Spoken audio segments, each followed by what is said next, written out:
com o áudio aberto. Ó, a partir de agora, então, a gente está gravando. A gente ainda está no capítulo 3, né? A gente está caminhando para o finzinho do capítulo. Cadê meu livro? A gente está caminhando para o finzinho do capítulo 3, mas a gente ainda está nele. Falar nisso, eu tinha falado semana, quando a gente encerrou o segundo capítulo, que eu ia colocar o nosso questionáriozinho lá, né? Mas eu não coloquei. E eu ia falar com vocês, acabei esquecendo de falar. Por quê? O capítulo 2 foi muito pequenininho, né? E então eu vou juntar com o capítulo 3, que aí a gente vai ter bastante coisa para comentar, né? Para levantar no nosso questionáriozinho, tá? Então não tinha falado antes que eu tinha esquecido, mas aí eu falei agora para vocês. Vamos lá. Deixa eu botar aqui para frente. Bom, essa parte aqui toda a gente já viu, Gesiel lá na galera, lembrando da família, primeira viagem, Patrício Romano que conseguiu libertar ele, levou ele até a praia, passando tudo aqui de novo. Lá ele ficou caído. Semana passada a gente começou a estudar esse trecho, né? Que ele foi ali largado na praia e no quase amanhecendo, chegou perto dele um homem, né? E ele percebeu, Irineu de Crotona, que começou ali a vasculhar, mexer na bolsa, na roupa dele, e ele começou a travar ali com esse homem um diálogo fraterno, né? E aí a gente comentou sobre o comportamento, né, de Irineu de Crotona, foi muito bom que a gente começou a olhar para o comportamento desse homem que está ali ao mesmo tempo tendo atos, né, que a gente considera que não são elevados ainda, né? E, e a gente começou a perceber, né, na gente um pouco desse comportamento de que a gente nem faz tudo bem que a gente quer ainda, mas a gente também não é de todo mal, né? A gente já consegue pelo menos pensar no bem o tempo inteiro, não fazer o tempo inteiro, né? Como tá ontem a palestrante nossa lá, a Roberta, falou sobre o homem de bem, sobre o que está lá no Evangelho. Se a gente for lá ticar, a gente não tica um, né? Eu acho. Eu não tico um. Mas pelo menos a gente está ali oscilando, né? Entre bons pensamentos, atitudes não tão boas. E aí eu tinha comentado com vocês que da primeira vez que eu li, o comportamento desse Irineu de Crotona me chamou a atenção por conta disso. Por que que ele, né, teria ali tido esse comportamento de, ao mesmo tempo que está ali furtando, querer ajudar Gesiel. A gente parou exatamente nesse quadro aqui. Não, peraí. Nesse quadro aqui, foi. Deixa eu ver, tem alguém aqui falando no chat. Ah, Vera. Boa noite, Vera. Seja bem-vinda. Vera tá aí de novo com a gente. Vera, eu falei que ia te mandar o convite para o grupo, não mandei, né? Vou mandar hoje sem falta, viu? Então, vamos lá. Então, a gente parou nesse trecho aqui que o Gesiel perguntou para ele se ele podia, de alguma forma, levar ele para algum lugar. De início, ele falou que não sabia, né, que para fazer o bem, ó, pesa-me nada ter para colocar à disposição de vossas necessidades. Também não sei onde possa existir um abrigo adequado para receber-vos, como se faz preciso. A verdade é que, para a prática do mal, todos estão prontos. Mas para fazer o bem, ele falando dele próprio, fazendo uma autocrítica ali. Mas depois, concentrando-se por momentos, acrescentou: agora me lembro, conheço umas pessoas que vos podem auxiliar, são os homens do caminho. Eu, como sempre, né, interpreto o texto, às vezes, com os meus pensamentos, meus sentimentos. Eu não tenho dúvidas de que, nesse momento, ele foi inspirado para continuar ali auxiliando Gesiel. Né? Não sei se vocês pensam da mesma forma, mas eu acho que ele foi ali inspirado para isso. Mais algumas palavras, e Irineu prontificou-se a conduzi-lo ao conhecido mais próximo, amparando-lhe o corpo enfermo e vacilante. Então, um ato ali desse homem que chegou para furtar, mas que também acabou auxiliando, levando ele. Vamos ver para onde que ele levou. Aqui a gente começa do ponto que a gente parou semana passada. O sol caricioso da manhã começava a despertar a natureza com os seus raios quentes e confortadores. Feita a reduzida caminhada por um atalho agreste, sustido pelo meliante arvorado em benfeitor, Gesiel parava à porta de uma casa de aparência humilde. Irineu entrou e de lá regressou com um homem idoso de semblante agradável, que estendeu a mão cordialmente ao moço hebreu, dizendo: De onde vens, irmão? Coloquei aqui uma gravurinha do que seria, né, uma casa humilde. É assim, né, André? Uma vez a gente estava comentando, eu e o André, que coloquei uma gravura de uma casa que atribuem a Maria, né? Lá no estudo Boa Nova, e o André falou: olha, essa casa está muito chique para ser casa simples e humilde da época.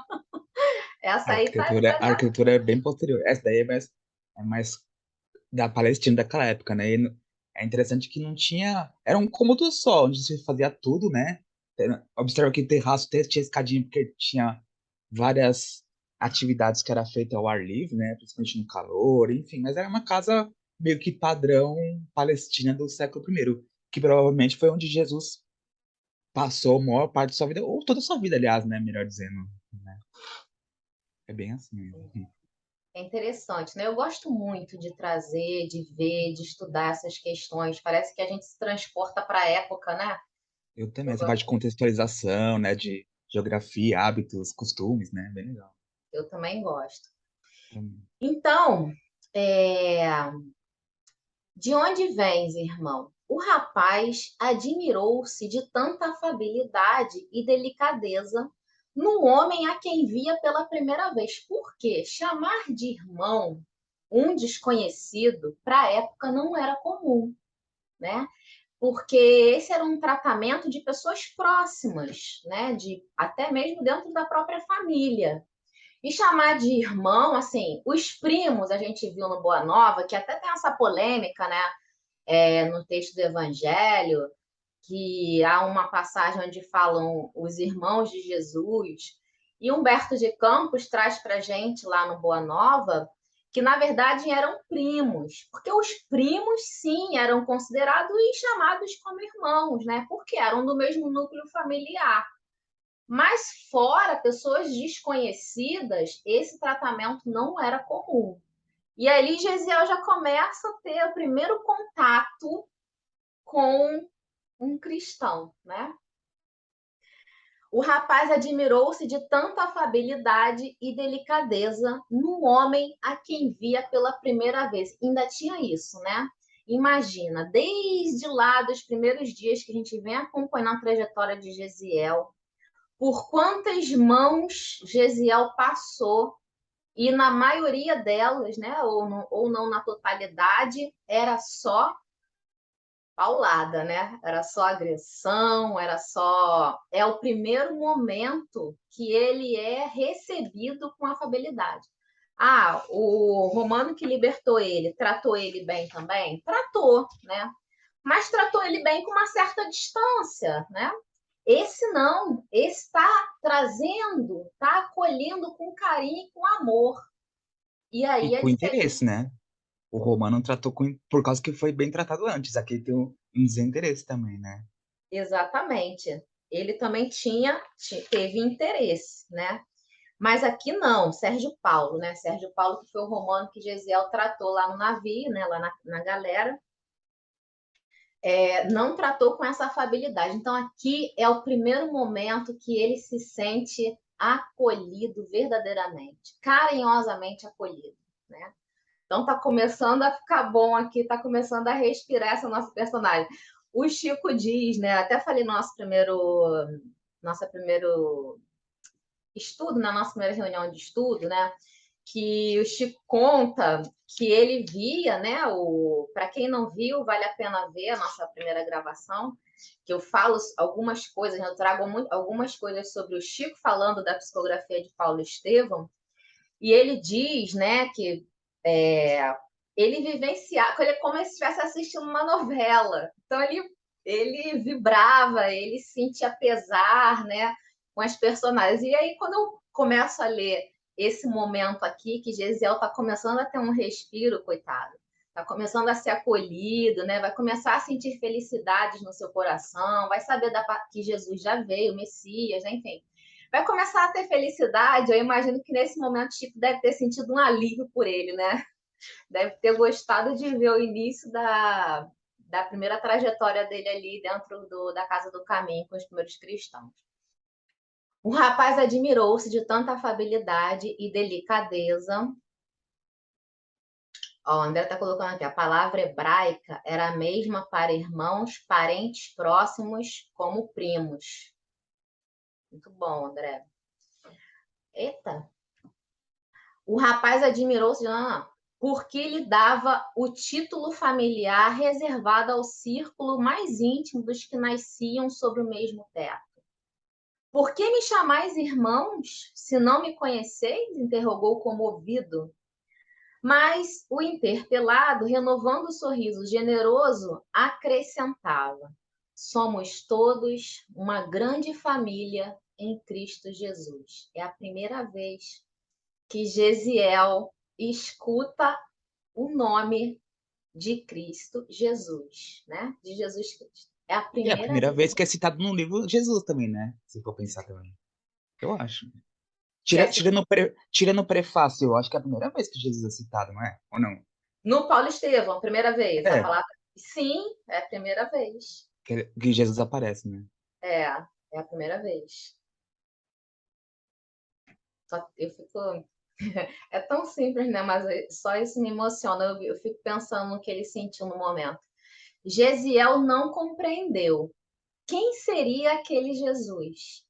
Um novo Deus para os que desconheciam a lei? Olha o pensamento dele. Quem será esse Jesus que ele está enaltecendo? Ih, será que é um novo Deus? Reconhecendo que a enfermidade não lhe dava em Sachas a cogitações religiosas ou filosóficas, respondeu simplesmente: Deus vos recompense pela generosidade da acolhida.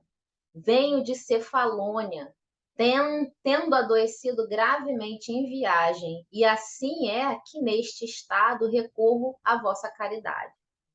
Efraim, disse Irineu, dirigindo-se ao dono da casa. Nosso amigo tem febre e o seu estado geral requer cuidados. Você, que é um dos bons homens do caminho, há de acolhê-lo com o coração dedicado aos que sofrem. Efraim aproximou-se mais do jovem enfermo e observou: não é o primeiro doente de Cefalônia que o Cristo envia à minha porta. Ainda anteontem, outro aqui surgiu com o corpo crivado de feridas de mau caráter. Aliás, conhecendo a gravidade do caso, pretendo logo à tarde levá-lo para Jerusalém. Mas é necessário ir tão longe? Perguntou Irineu com certo espanto, né? Vou mostrar para vocês, o André me mandou, vou mostrar para vocês, para a gente ter noção da distância. Somente lá temos maior número de cooperadores, esclareceu com humildade. Deixa eu descompartilhar aqui, porque eu não consegui colocar no slide, mas eu vou puxar aqui para vocês verem que o André me mandou. Qual é a distância, André, que você colocou? 59 quilômetros. E é uma subida, né? Que eu falei que Jope fica no nível do mar, evidentemente. Jerusalém fica a 754 metros, então vai dar uma subidinha boa. E 59 quilômetros. O que uma pessoa saudável geralmente faz em 2 dias, 3 dias. Agora, eu não sei como ele carregaria esse, no caso, o Gesiel que estava enfermo, se no burrinho, não sei, né? Uma carroça. Ó, Talvez demoraria mais. Né? eita, peraí. Aqui. Tá dando para ver? Tá dando, André, para ver? É, tem como dar zoom? Ou porque senão você salva no seu computador, aí você abre pelo seu computador a imagem mesmo. Mas tá, assim, do jeito que eu É, botei, dá pra ver, dá pra ver. tá dando, né? É. Então, olha só, eles tinham desembarcado em Jope, tá vendo ali que era uma cidade portuária, litorânea, né? E foram até Jerusalém. Ó, esse percurso vermelhinho aí, que o André colocou pra gente, é o percurso que ele caminhou. Aí, como o André falou, né? No livro não fala, eu acho, vamos ver, mas não me recordo, mas eu acho que não fala como foi. Mas provavelmente foi ele puxando, ou fala, vamos ver aqui. Foi ele puxando uma carroça, né? Ou algum local que eles, que não era só o Gesiel, tinha ele mais um, né? Então, olha o que ele caminhou. Isso aqui eu também fico pensando, né? Às vezes a gente pensa duas vezes para ir na casa espírita fazer um trabalho no bem, né? Ou qualquer coisa assim. E na época eles caminhavam quilômetros para praticar o bem, né? Para poder auxiliar, para poder amparar. Do jeito que o André falou, subindo, porque ali era uma região de subida, né? É, tem outra imagem que dá pra mostrar um pouco o relevo. Coloca na próxima. Não, não tá tão legal o mapa. Quer ver? Isso. Aí, ó, tem um Aqui, relevo ó. de Israel, né? É, Aqui, à esquerda, no 17 é Jope, o 19 é Jerusalém. Jerusalém fica no alto da uma cordilheira, né? Junto com outras cidades importantes, né? bem no topo, né? É, então tem uma serrinha boa aí Tem pra uma vencer. serrinha boa. E olha o tanto que esse homem caminhou para salvar duas pessoas que ele sequer conhecia. Vocês reparam, ele não pergunta se ele é cristão, se ele conhece Jesus, qual é a crença dele. Não pergunta nada disso para ele. Ele simplesmente acolhe, né? Quando a gente. Eu já vou antecipar, que eu fico antecipando, né? E Quando mostra muita fé também, né? Por causa que ele fala assim, é mais um que Deus não, me manda, né? De que Jesus me manda, né? Então mostra que ele já tinha essa fé, assim como quando o Saulo é convertido, né? E é recebido por Ananias, né? Que também, Jesus me mandou outro, né? Quando assim, você vê que a fé, a entrega total, né? entrega total e a certeza de que acolhendo o irmão está acolhendo em nome de Deus, né? É, Quando fizerdes a um desses pequeninos, é a mim que tá fazendo, né? exatamente.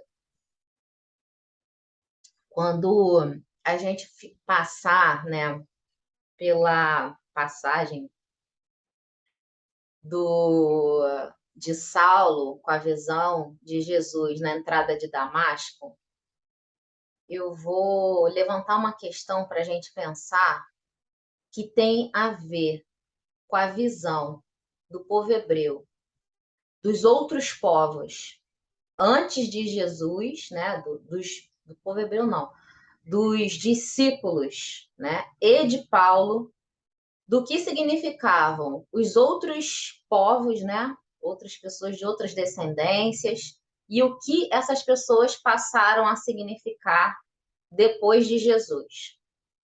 Então, aqui nessa passagem, já dá para a gente ter uma noção. Quando chegar nessa passagem de Paulo, eu vou ampliar muito mais essa nossa reflexão.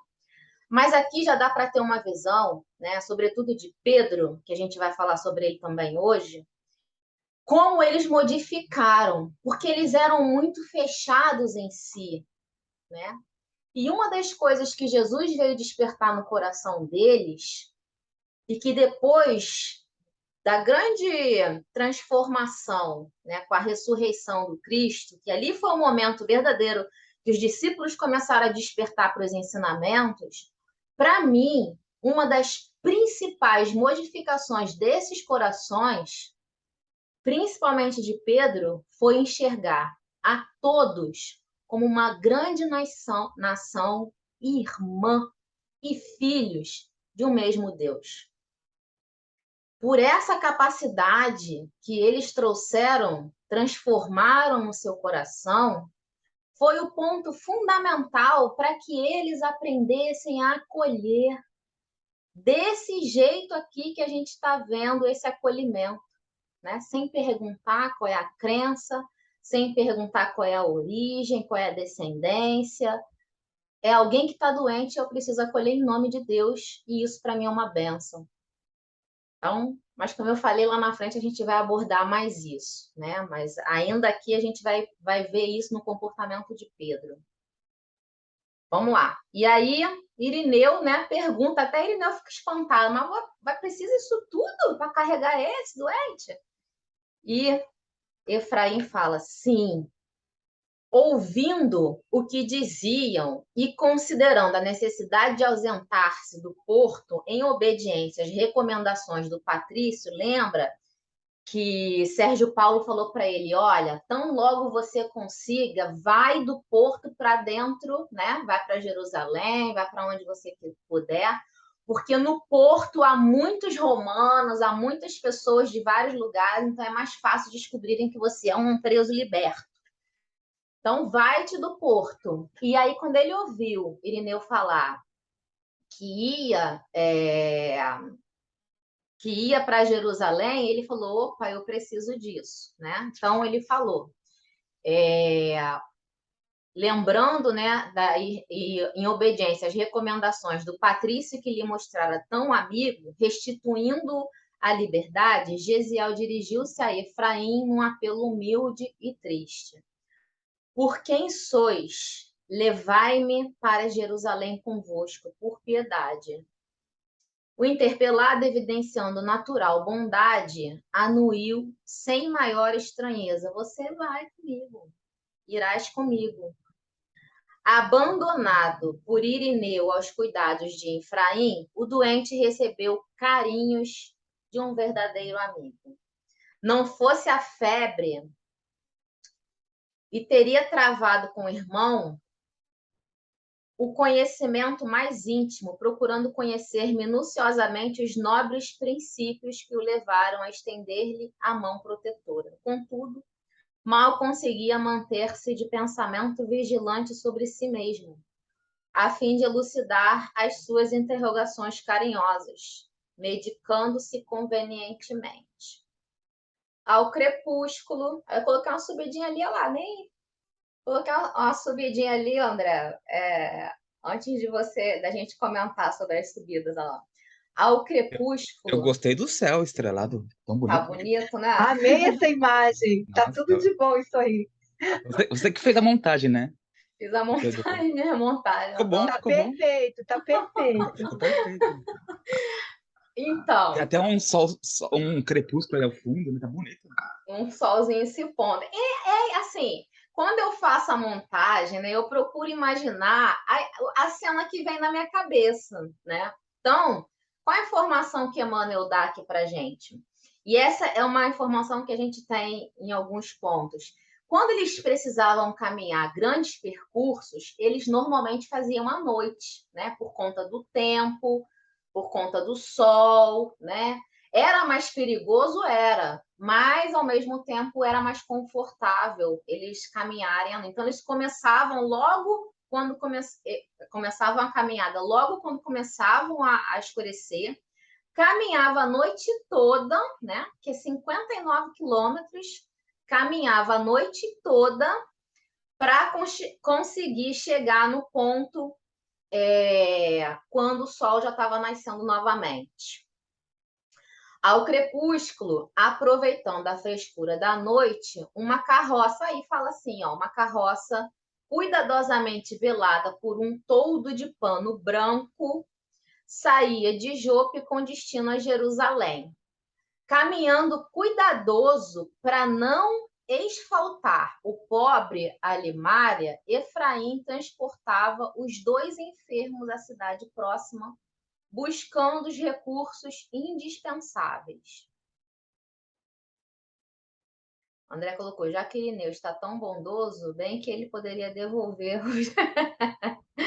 podia devolver, Ah, né? eu tava pensando aí, bem que não podia, né? Não custava nada devolver o dinheiro. Coitado, Ele, aí, nossa. ele tá bondoso, mas não tanto, né? É, Descansando aqui e ali, somente na manhã seguinte, o veículo parou à porta de um casarão de grandes proporções. Aliás, paupérrimo em sua feição exterior. Um rapaz de semblante alegre veio atender ao recém-vindo, que o interpelou com intimidade. Urias, poderás dizer-me se Simão Pedro está? Está sim. Poderás chamá-lo em meu nome? Vou já.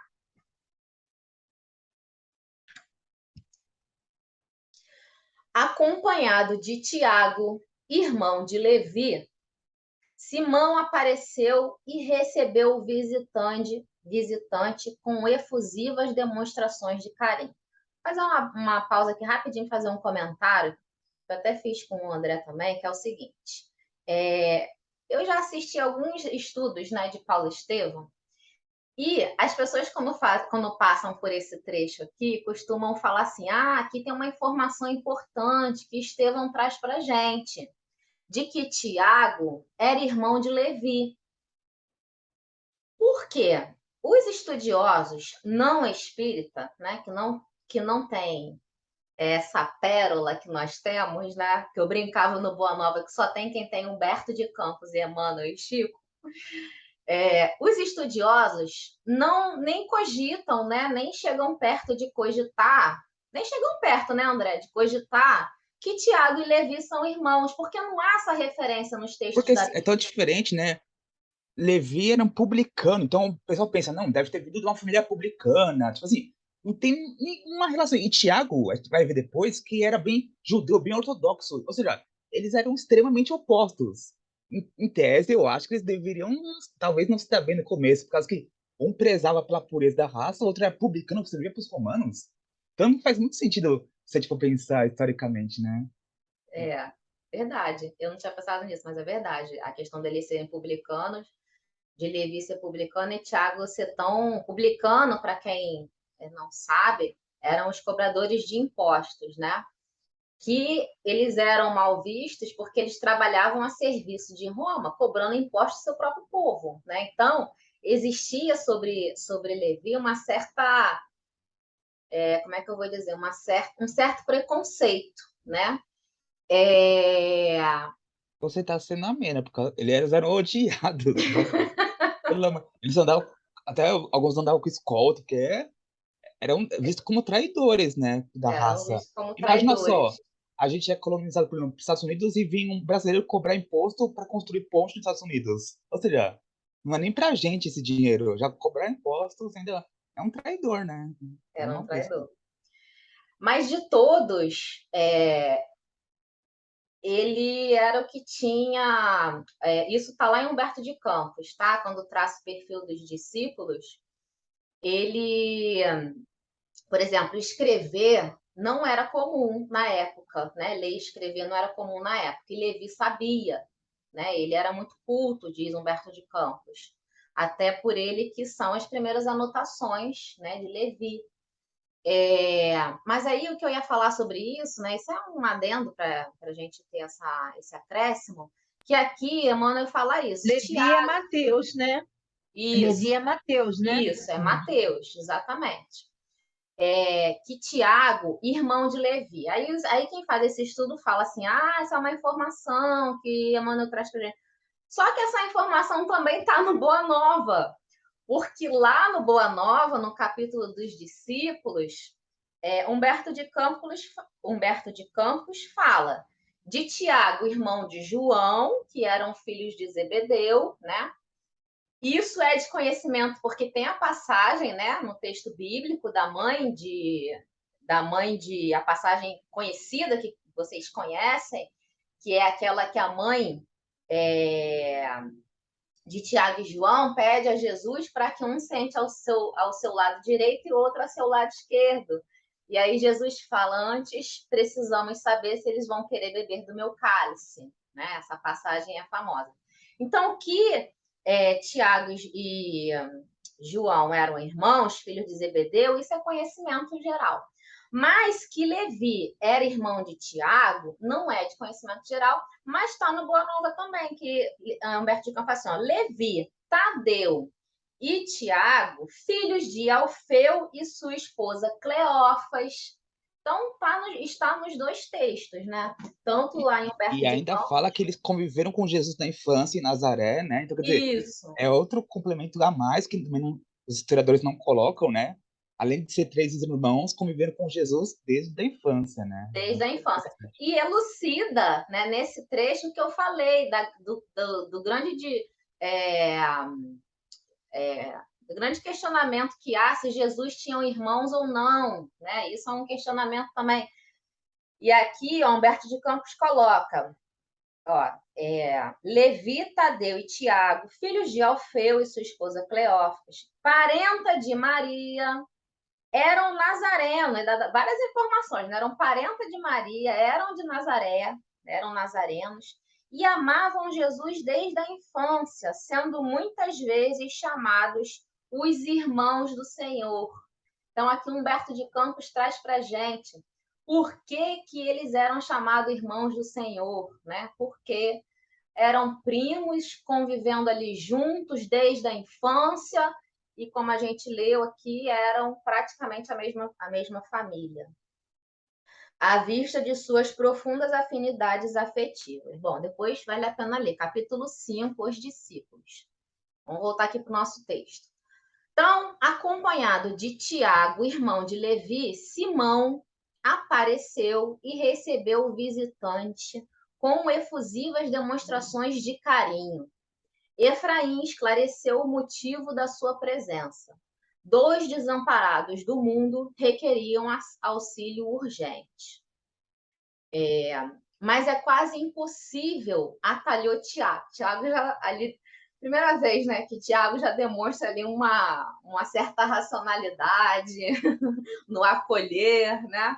A gente vai ver um comportamento, foi o que o André falou, a gente vai ver um comportamento de Tiago um pouco mais São dois racional, mesmo. arquétipos bem diferentes, né? Deixa eu ver. Paulo, Simão Pedro e Tiago são completamente diferentes, né? Deixa eu ver. Completamente diferentes, eles chegam a ter uma contenda, né? Por conta disso, a gente vai ver. Enfim, né? Estamos com 49 doentes acamados. Ele levanta ali, né? Pedro esboçou um sorriso generoso e obtemperou. Ora, Tiago, se estivéssemos pescando, seria justo nos eximíssemos desse ou daquele dever que exorbitasse na esfera das obrigações inadiáveis de cada dia? Junto da família cuja organização vem de Deus, mas agora o Mestre nos legou o trabalho de assistência a todos os seus filhos no sofrimento. Presentemente, nosso tempo se destina a isso. Vejamos, pois, o que é possível fazer. Gente, quando eu leio esse trecho e me lembro das passagens de Pedro no Boa Nova, quem já leu, quem fez o estudo comigo, e se lembra como Pedro, né, sempre olhava para o outro, questionando o comportamento, questionando de onde vinha, né? Não aceitava, por exemplo, Maria Madalena de jeito nenhum, né? Não aceitava, fazia cara feia para ela, quando ela foi procurar Jesus na casa dele, né? E outras situações passadas ali que Pedro sempre se mantinha nessa situação de questionar o outro, quem era, o que ele fazia, se o comportamento dele estava de acordo com a lei.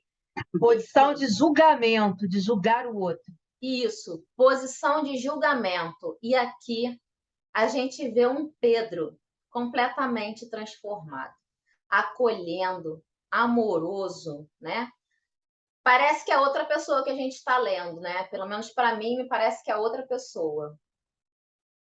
E colocando, né, que era principal trabalho agora, ele falou assim: se a gente estivesse na pescaria, né, com os nossos familiares, olha o que eu falei, ele comparando aqueles que chegavam necessitados de acolhimento com a sua própria família, né? Colocando que era família, agora eles são a nossa família, Tiago. Jesus pediu para a gente acolher. Então, olha que transformação. O Paulo Estevão, né, traz para a gente a grande transformação de Saulo, né? Mas a gente precisa também ter olhos de ver a transformação desses discípulos, né? Porque eles também tiveram grandes transformações em seus corações, né? E Pedro principalmente, né? Alguém quer falar alguma coisa aqui? Deixa eu ver, tem 4 falas aqui no chat. Bia falou isso. A Lu falou, linda transformação. Muito bom. Nem parece o mesmo Simão Pedro que conhecemos no Evangelho. Braços abertos que acolhem ao invés de dedos que apontam. Exatamente.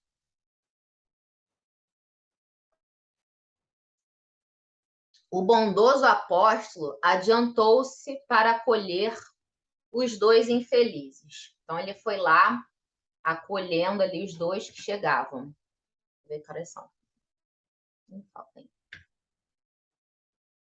Desde que viera do Tiberíades para Jerusalém, Simão transformara-se em célula central de grande movimento humanitarista. Então, olha o que Emmanuel está falando aqui para a gente.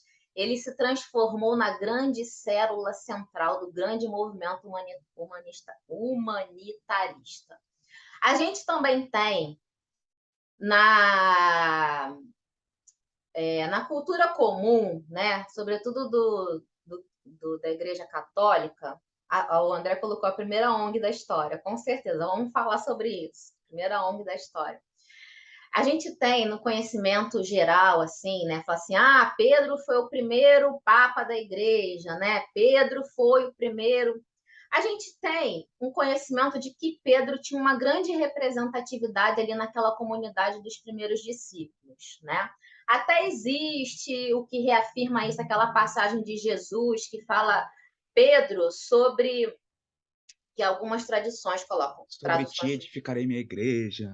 Exatamente, sobre ti edificarei a minha igreja. Humberto de Campos também esclarece para a gente, está lá no nosso estudo, que essa passagem, na verdade, que é até uma passagem curiosa, que num primeiro momento que Pedro fala exatamente o que Jesus queria ouvir, no segundo momento ele já questiona, e aí Jesus já fala, afasta-te de mim, Satanás, né? Então, é uma passagem, assim, bem que aos nossos olhos, quando a gente lê essa passagem de forma um pouco menos detida, parece até estranho, né? Mas o que Jesus falou para Pedro naquele momento não é que sobre a personalidade de Pedro seria construída a igreja dele, mas que sobre aquele padrão de fé que Pedro estava demonstrando naquele momento, sobre aquele padrão de comunhão com Deus, porque Humberto de Campos diz que nesse momento que Jesus pergunta, quem dizem que eu sou? Pedro é o primeiro a responder, és filho de Deus, né? É o Cristo enviado por Deus. Humberto de Campos fala para a gente que nesse momento Pedro estava imbuído dos sentimentos, né? Estava em comunhão com os sentimentos ali, com Deus, né? Com a espiritualidade.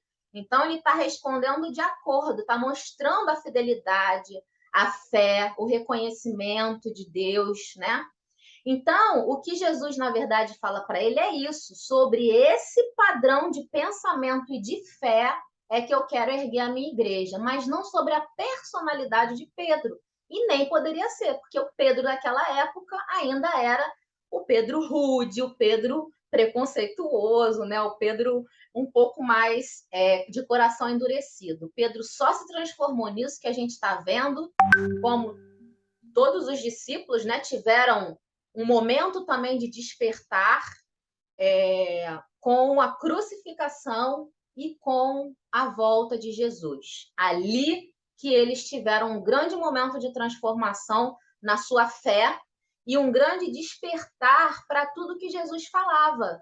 Porque até então eles estavam achando que Jesus ia levantar a sua liberdade, a liberdade do povo inteiro, da forma guerreando como eles queriam. Mas quando eles viram Jesus crucificado, eles entraram num estado de pânico, né? Que é isso? Nosso Salvador está se entregando.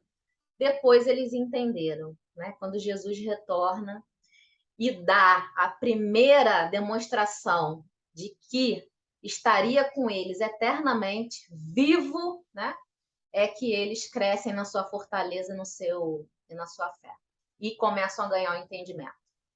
Bom, eu adoro essa passagem, tá? Então, por isso que eu estou aqui falando sobre isso. Desde que viera do Tiberíades para Jerusalém, Simão transformara-se na célula central de grande movimento humanitarista. Então, eles tinham, de fato, em Pedro, né, por ser ali, não era o mais velho, mas era o que mais tinha um comportamento de pai acolhedor, e foi o que mais se colocou para guiar e direcionar esse trabalho humanitarista, como o Emmanuel está falando aqui para a gente. Ele se tornou ali a célula central do início do que o André brincou, né, da ONG, o que hoje a gente conhece como assistência social, né, que a gente que existe, tanto do Estado, como das ONGs, como dos segmentos religiosos. Só que isso não existia na época.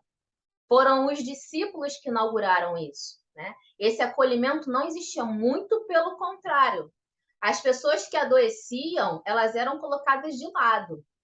As mulheres abandonadas ou viúvas eram deixadas de lado, não tinha acolhimento, não.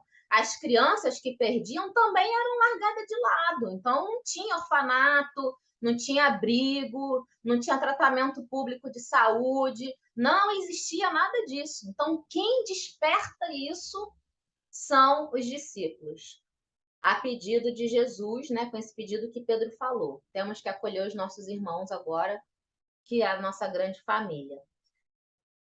Pedro. Aí foi o erro de Jesus. Aí eles entenderam o reino dele não é desse mundo. Fala aí sobre isso, André. Você comentou aqui no chat. Não, é que eu fui comentando como você falando, mas que ainda era aquele Pedro Pedra de teimoso, ser um cara rígido, duro, né? Aí você falou a questão do achar que era uma luta armada, e foi o erro de Judas, comentei isso. Aí eles, porque até então eles entendiam que o reino dos céus que ele tanto falava, o reino de Deus, é um reino material, né? Tive tem uma crônica de Humberto Campos que ele fala que eles achavam que a última ceia era uma reunião para um levante armado, enfim, eles achavam. Então, quando Jesus é crucificado, eles muitos achavam, ele é o Cristo, ele vai sair da cruz, ele vai dar o seu superpoder, ele é o Messias esperado, né? E ele vai lá, se entrega, abaixa a cabeça, não resiste, né? Mesmo Simão, esse mesmo Simão agindo com violência, né? Decepando a orelha do soldado Malcolm, né? Que até eu tava vendo a palestra do Aloysio semana passada, que interessante que Simão não foi lá foi pra matar mesmo, não é porque ele errou, que foi só pra ele queria acertar o pescoço mesmo, quer dizer, era muito questão violenta, queria defender com unhas e dentes. E Jesus vai defender a paz, né? Enfim, era isso, eu acho. É isso. Eu só queria falar que essa transformação, claro, veio depois da negação de Pedro, que Pedro entendeu que ele também errava, aí ele teve as três negações que foram preditas, ele entendeu que o homem no mundo é mais frágil que perverso, que já até já foi citado nesse estudo aqui no chat outra vez, né? Mas foi um processo também, por causa que a gente vê outras crônicas de Humberto Campos, que de vez em quando, por exemplo, Humberto Campos relata que Pedro estava cansado e deixava de acolher uma pessoa, aí era o próprio Cristo que aparecia na porta da casa do caminho. Ou, enfim, episódios assim que Pedro era mais áspero e Jesus dava uma lição, dava uma puxada de orelha. Então, quer dizer, para chegar nisso aqui, a gente tem que lembrar que aqui já passou mais ou menos um ano da crucificação, então foi uma lapidação também, foi um, uma gestação, né? Aqueles 3 anos foram 3 anos de gestação, e aquele já estava crescendo, né? Como ser humano, talvez, né? E é um processo. E a gente vê que, conforme a obra Paulo Estevam vai se encadeando, ele vai também crescendo, ele vê os impasses, tem hora que ele tá vacilando, se ele fica mais com o Thiago, com o Paulo, enfim. Ainda não é um ser perfeito, obviamente, mas comparado àquele Simão que a gente conheceu, como você disse no Evangelho, ou no Boa Nova, nossa, Muito mudou da água pro diferente, né? vinho. Se Um acabasse a ano. encarnação, Ontem se acabasse a encarnação dele aqui, já teria valido a encarnação, porque ó, já que estava aconteceu? bom. Nossa. Ontem a Roberta, na palestra, né, lá do nosso encontro no Recanto, ela falou que uma passagem de Emmanuel, esqueci qual foi o livro que ela falou, que ele coloca que a gente tem que observar os nossos 3 anos para trás para ver se a gente conseguiu alguma mudança. Aqui foi 1 ano, né, que Pedro conseguiu, como você falou. Fala, Bia, pode falar, meu amor. Eu queria falar sobre essa passagem do Pedro, que ele corta a orelha de soldado romano, Malcolm. do Malcolm, Pena que muita gente ainda age como ele, que acha que para se defender tem que usar a arma de fogo ou usar da violência, né, para se defender, entre aspas, que na realidade não é defesa, é vingança, né? E o pessoal quer defender o próprio Cristo. Eu vejo o pessoal com arma hoje em dia defendendo. Não, eu quero defender Jesus, eu estou defender Deus, né? Pegando em arma como se Jesus precisasse ser defendido. Não Né? aprenderam nada com essa Não aprendeu. passagem. Exatamente, é inconcebível. Não dá para O entender. despertar vem Não aos dá para poucos, entender né? isso. Olha, é o que eu digo, não adianta ter acesso à leitura do texto bíblico que todo mundo tem, não adianta estudar as obras, nós espíritas, não adianta nada disso se você não constrói amor no seu coração. Porque a gente consegue, eu já falei isso algumas vezes, né? Sou até chata com isso. A gente consegue ler um texto bíblico e estudar ele profundamente. Sim, hoje nós temos ferramentas maravilhosas para isso. A gente consegue. Só que a gente não consegue aprofundar ao limite do que o Evangelho vem trazer para a gente, porque para isso a gente precisa de amor. É a nossa principal ferramenta. E isso a gente ainda não tem na quantidade suficiente, né? O texto bíblico, se a gente contar desde o Primeiro Testamento, 1500 antes de Cristo, né? A história. E a gente está lendo ele até hoje. E hoje com a doutrina espírita, né, que é a chave, a grande chave de revelação nossa, a gente está começando a entender. Por que começando? Porque falta amor, né? Falta muito amor para a gente começar a entender ainda. Deixa eu ver, ó. Ah, a Carla colocou aqui, falta amor, isso. Deixa eu ver. A Carla colocou assim, houve um amadurecimento espiritual. Ó, a Juliette colocou, Pedro foi chamado e atendeu ao chamado. A burilação do espírito vem com a experiência terrena. Muito bom, Juliette, exatamente isso. A gente, às vezes, não percebe o nosso chamado, né? Falta amor, isso. E ele conseguiu entender o principal ensinamento de Jesus, o amor, mas após a vivência terrena. Com certeza. Fala, André. A André tá com a mão levantada, depois a Carla. Fala, André, pode falar. Não, você falando de ler o evangelho com o coração, eu lembrei, acho que é a Narcisa falando para André Luiz, tá no livro dos Mensageiros, no primeiro capítulo. E em determinado momento ela fala assim para ele: enquanto o espírito do homem se engolfa apenas em cálculos e raciocínios, o evangelho de Jesus não lhe parece mais que repositório de ensinamentos comuns.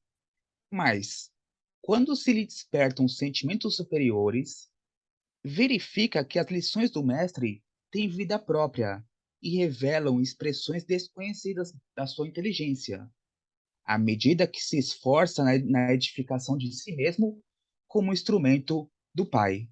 Quando crescemos para o Senhor, seus ensinos crescem igualmente aos nossos olhos.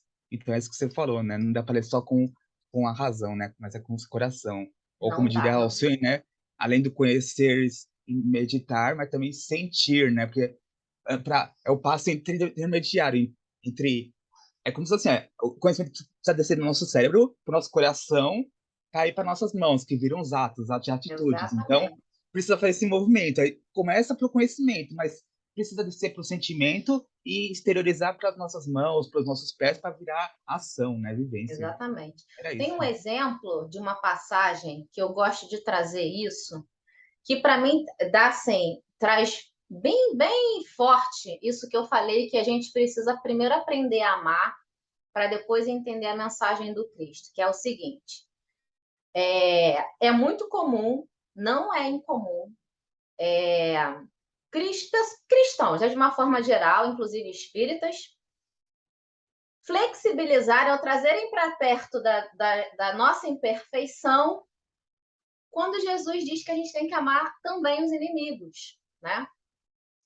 Aí, como a gente ainda não tem essa capacidade de amar, a gente não tem essa capacidade de entender o que Jesus está falando de amar o inimigo. Aí o que a gente faz? Flexibiliza.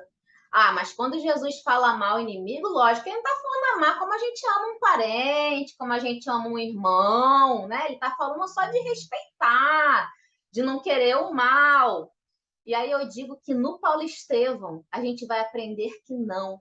E quando Jesus fala amar o inimigo, é amar o inimigo. É que a gente ainda não tem amor suficiente para entender essa mensagem.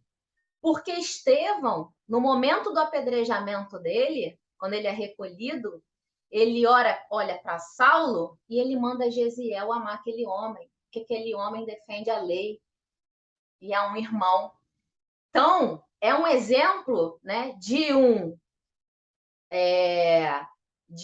inimigo que está sendo acolhido pelo seu agressor, né? Não, de um agredido que está acolhendo o seu agressor com amor, né? Então, é um amor ao inimigo. Então, sim, quando Jesus fala que a gente tem que aprender a amar os nossos inimigos, ele está falando para aprender a amar os inimigos mesmo, não é para flexibilizar, não é para só não querer o mal, não, é amar. Só que a gente ainda não consegue. Eu digo assim, ó, vou virar para a câmera para explicar. A gente está aqui nesse ponto. O amor pleno que Jesus trouxe para a gente está aqui. Só que o nosso entendimento, a nossa capacidade está no meio do caminho. A gente andou um pouquinho, andou, mas a gente ainda tem muito mais da metade para andar, para entender esse amor que está aqui.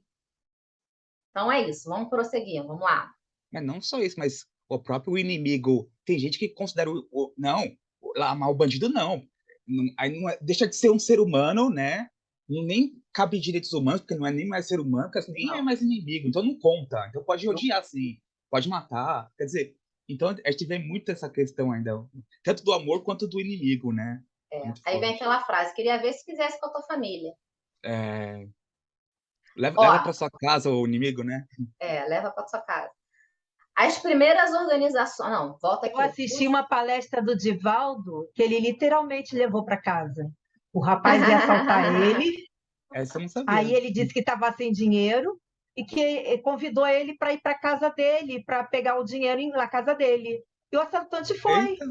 E lá ele deu alimento para o assaltante, deu dinheiro, deu alimento e evangelizou o rapaz, começou a evangelizar ele, contou de Paulo de Tarso, começou a evangelizar ele, fez aquela palestra.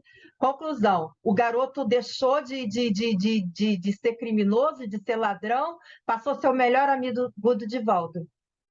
Olha, essa eu não conhecia, Bia. Boa história. Uma palestra sobre a paz que Divaldo fala, foi num congresso sobre a paz pelas crianças. Ele foi, como é que é? Não sei o que, da essa paz. Eu conhecia, aí... Bia. Essa eu conhecia, essa passagem eu conhecia.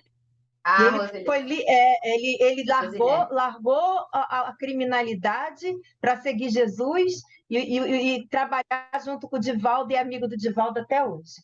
E defende Divaldo. Ó, a Carla quer falar. Quer falar, Carlinha? Tá com a mão levantada? Rapidinho. São duas coisas. Primeiro, com relação ao chamado, né? Cara, parece que esse estudo de hoje é a continuação do estudo de ontem, né? Porque, assim, cara... E, assim, quando você falou do chamado, né? Eu ontem comecei a refletir, eu ontem participei sem querer, de um quiprocó dentro de um grupo, de uma casa espírita. Tanto é que quando teve um momento em que, não sei se foi você ou se foi a Roberta, que falou das oportunidades que a gente perde, né? Que a gente tem que exercer essas oportunidades, né? Na vizinhança, na família, com outro. Eu falei, cara, e na casa espírita? Porque, assim, cara, dentro da casa espírita, a gente não ouve o chamado muitas vezes. Aí que eu falei assim, gente, não é possível, esse povo está doido. E com relação a essa colocação que você fez aí do amar o inimigo, é porque é uma desculpa que a gente encontrou, dizer que é não odiar, é uma desculpa que a gente encontra porque a gente não sabe amar. né? Exatamente, eu já nem ia falar mais, porque você falou exatamente o que eu penso. É que a gente está num ponto do caminho, a nossa compreensão está um pouco mais à frente, mas o amor de Jesus está lá no final. E a gente usa essa história, é não querer mal. É óbvio que a gente não vai amar igual a gente ama um filho, não, é amar igual a gente ama um filho. Mas é que a gente sempre acha uma desculpa para achar que tá bem, que tá mais ou menos, quando na verdade não, a gente não tem a menor compreensão desse amor. Exatamente. Muito bom, exatamente isso que eu acho. Bom, deixa eu só terminar esse quadro para a gente encerrar por hoje. Ó. Os filósofos do mundo sempre pontificaram de cátedras confortáveis, mas nunca desceram ao plano da ação pessoal ao lado dos mais infortunados da sorte. Ou seja, né? É o que já havia na época de Jesus e que há ainda hoje. Aquelas pessoas que estão lá, né, no conforto das suas vidas, querendo traçar teorias sobre o assistencialismo, sobre as famílias mais necessitadas, sobre a fome, sobre a miséria, mas não descem isso aqui para vivenciar lá com eles, ou colocar a mão para amparar, ou para entregar um café, um almoço, uma roupa, não descem. Né? É o que Emmanuel está falando. Os filósofos do mundo sempre pontificaram de cátedras confortáveis, mas nunca desceram ao plano da ação pessoal ao lado dos mais infortunados da sorte. Jesus renovara com exemplos divinos todo o sistema de pregação da virtude, chamando a si os aflitos e os enfermos. Inaugurara no mundo a fórmula da verdadeira benemerência social. As primeiras organizações de assistência ergueram-se com o esforço dos apóstolos, ao influxo amoroso das lições do mestre. Vou encerrar aqui relembrando, né,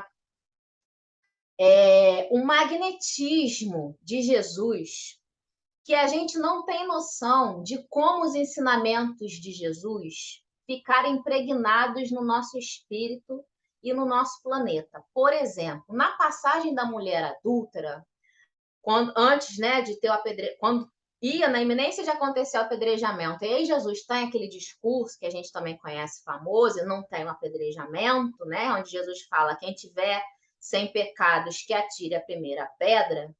Lá em Humberto de Campos, amo Humberto de Campos, lá em Humberto de Campos, no finalzinho, Humberto de Campos coloca assim, ó, a partir deste momento, né, desse ensinamento de Jesus, começou a modificar o pensamento da humanidade em relação ao julgamento e às provas e às condenações. E aí eu falo, né, lá naquele estudo, que quem é da área do direito e quem estuda, né, as provas e as penas, percebe exatamente o crescimento humano que teve as provas e as penas na história da nossa humanidade, né? E a gente não sabe que quem implementou isso foi esse magnetismo do nosso mestre querido naquele ensinamento lá da mulher apedrejada. E aqui é a mesma coisa. Ele impregnou nesses 12, que impregnou nos 70, que impregnou nos 500, que impregnou em mais um monte, essa noção de acolhimento e de assistência. E hoje a gente tem uma infinidade de pessoas trabalhando no bem, sem esperar nada em troca. A gente está num momento difícil, né? Olhando só para as coisas ruins, a gente tem isso o tempo inteiro, não é de hoje. E eu sempre falo, gente, tem muita gente trabalhando para o bem, é que a gente não volta o nosso olhar para isso. Mas se você for pesquisar as ONGs que tem, fazendo trabalho no bem, né? As instituições religiosas, todas elas têm, protestante, católica, exemplos maravilhosos de pessoas fazendo trabalho em prol do outro, sem esperar nada em troca, só pelo prazer de acolher, de amar. E tem muita gente. E isso é maravilhoso de ver. E foi aqui, ó, nesses primeiros cristãos, que Jesus impregnou esse sentimento Graças ao nosso Pai. Deixa eu tirar aqui. Deixa eu ver aqui. Tem comentários aqui. Vamos ver. A Vera saiu, nem vi. Vou precisar sair agora. Tem um estudo. Mulher, essa que inclusive era inocente. Exatamente. Mas o André está lembrando. A mulher adúltera tem uma passagem de Humberto de Campos em outro livro, que eu também trago nesse estudo, mostrando quem era essa mulher. Ela não tinha cometido adultério, não, né? Mas eu não vou falar disso aqui não. Então, quem quiser vai lá ver o estudo do Bonó. O bem ainda é tímido. O bem é tímido, mas a gente também não volta o nosso olhar para o bem, foi o que eu falei, né? A gente fixa na coisa ruim, né? Noticiário ruim. Quem aqui já parou e falou assim, deixa eu ver quantas ONGs tem, quais são os serviços que as ONGs faz, né? Deixa eu dar uma olhada aqui na internet. Gente, uma vez eu fiz um estudo, com o Ítalo, inclusive, né? E aí eu fui buscar algumas ONGs para poder ilustrar. E eu queria botar as fotos das pessoas, né, fazendo o trabalho e tal.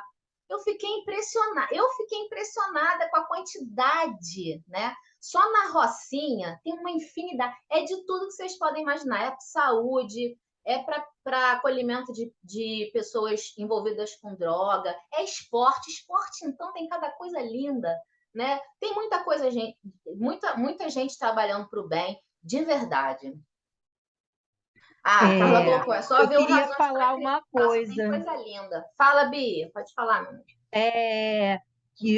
Hoje é terça-feira, e terça-feira à noite sempre tem a prece da minha família, da família Musitana, às 10 horas da noite.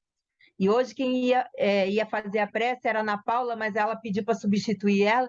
Aí, resumindo, aí o capítulo que caiu para eu ensinar para eles hoje foi justamente o capítulo 17 de Jesus no Lar, porque eu estou fazendo o estudo de Jesus no Lar para eles lá.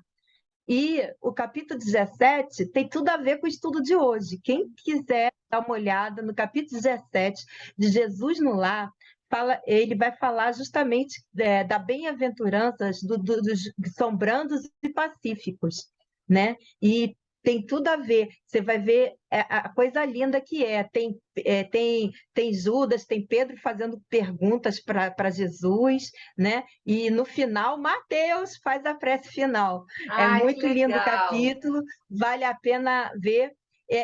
O livro Jesus no Lar é de Francisco Cândido Xavier, é uma psicografia do Chico, né? Mas o espírito que comunica é Neio Lúcio, e nesse livro ele relata todos os cultos do Evangelho no lar que eram realizados na casa de Simão Pedro. São 50 cultos, 50 parábolas novas, além daquelas que já existem na Bíblia. É lindo realmente. Ótima indicação. Oi, quem está falando? Oi. É o Roberto. É uma das ONGs muito conhecidas que fazem um dos muitos trabalhos que elas fazem, a CUFA, é o Taça das Favelas, né? Sim, exatamente. E começa, gente, é incrível. Exatamente. E outra coisa que eu digo, se você for ver a história da fundação, até das grandiosas, né? Porque tem umas que são gigantescas, né? Se você for ver a história da fundação, não começa grandioso, começa pequenininho, né? Mas é o que eu digo. Eu já constatei isso, eu posso afirmar. Se você se coloca no movimento de fazer o bem, o recurso vai chegar. Se você se empenha, tem dedicação, a coisa vai aumentar. Porque é isso que a espiritualidade quer. Ela está pronta, a espiritualidade está pronta para ajudar a gente. A gente é que é preguiçoso, né? Mas quando você coloca, a coisa acontece, né? Então, essas grandes ONGs, né? Elas não começaram grande, elas começaram pequenininha. Vai ler a história. Mas elas ganharam, né, a grandiosidade que são, porque a espiritualidade amparou ali quem se propôs a fazer o trabalho. Carlinha, você levantou a mão? Quero falar rapidinho, só porque você falou disso, eu lembrei da Agência do Bem, que começou dentro da Casa Sentimento, né, sem nenhuma pretensão, né? Na verdade, ela começou para tentar melhorar o IDH, né? O índice de desenvolvimento daquela comunidade ali. E, cara, a Agência do Bem se espalhou no Brasil inteiro e agora tem Portugal. Entendeu? E começou dentro da casa espírita, aquele negócio pequenininho. Né? Então, assim, quando a gente quer, a espiritualidade vem, investe, e a coisa acontece. Olha a Dona Meca, gente, que era dentro da casa de Eurípides, e agora são 3 instituições. Exatamente. Né? E tem uma coisa aí, Carlinha, uma coisa que aconteceu com nós duas, que é bom para exemplificar isso também. Isso. No início da pandemia, a Carla falou assim, cara, a gente vai precisar fazer uma campanha aí para arrecadar dinheiro para a cesta básica que o pessoal está vendo aqui, né? E a gente não tem, né, na Casa Sentimento, quando começou a pandemia. Aí ela falou, vamos fazer uma campanha, amiga? Eu falei, vamos. Chamou um outro amigo nosso, que é o Fred, né? E aí a gente começou ali, arrecadando um valor e tal. Sabe o que isso resultou? Fala aí, Carlinha. A gente conseguiu uma parceria com o Movimento União Rio e a gente entregava 1.000 cestas básicas por mês na comunidade e nos bairros adjacentes. Eram 1.000 famílias beneficiadas todos os meses, por um ano, pelo menos, e depois foi diminuindo a quantidade das cestas. Mas a gente garantiu por um ano 1.000 famílias sendo acolhidas e cuidadas. E a gente começou numa conversa assim, vamos fazer uma campanha, vamos fazer dinheiro. Alguma coisa. Exatamente. Fred conseguiu, acho que a gente tinha conseguido 200 cestas só, e a princípio era só para as famílias da Casa Sentimento, das crianças da Casa Sentimento, e a gente conseguiu acolher toda a comunidade e as comunidades todas do entorno. Tá mesmo, bem lembrado. Né? É só ter vontade, gente. É só se colocar. Se colocou no trabalho, né, filha, vai acontecer. A coisa vai acontecer, eu posso garantir que sim. Isso é um exemplo. Depois eu conto os outros que já aconteceram, que eu já vivenciei. Ó, a Juliette colocou assim, na época da pandemia, pesquisei ONGs por aqui. São muitas, graças a Deus. Isso, André, nós é que não acreditamos. O André falou assim, tem muito mais gente fazendo o bem no mundo do que o mal. Por quê? Uma frase que eu falo muito aqui também. Porque o bem é silencioso, o mal é barulhento, né? O mal é muito barulhento.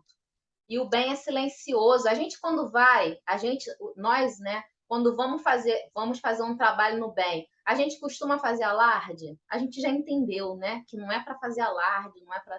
Então a gente vai e faz de forma silenciosa, de forma realmente cristã. Então o bem não faz alarde, né? Agora o mal faz. Amores, vamos encerrar. Um monte de gente já. Ih, tá molhado.